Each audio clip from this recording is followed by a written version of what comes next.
বোকাজানেন আসাম ভয়েসৰ দৰ্শকলৈ স্বাগতম জনাইছোঁ। সকলো শিৱ ভক্তক স্বাগতম জনাইছোঁ।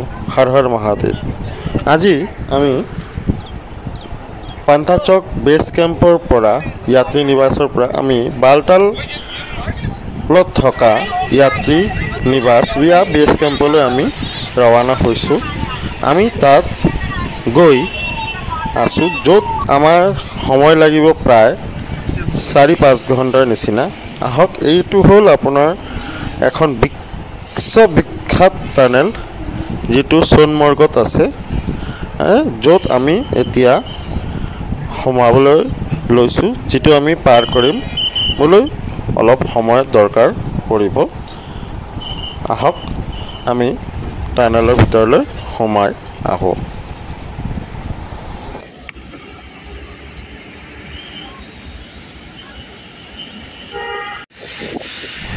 চাওক কি মনোৰম দৃশ্য। এইটো আমালোকৰ যাত্ৰাৰ পথত থকা জেড প্লাছ চিকিউৰিটি চাওক, য'ত JNK পুলিচ তথা আসাম ৰাইফল, আৰ্মি, CRPFৰ RRৰ সকলো জৱানসকলে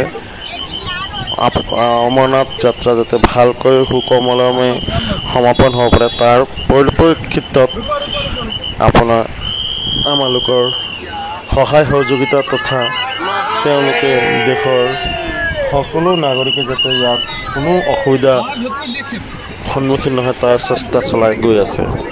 আৰু ইয়াত কোনো চিকিউৰিটি বা কোনো ধৰণৰ কোনো ভয় নাই। আপোনালোকে আহক আৰু উপভোগ কৰক।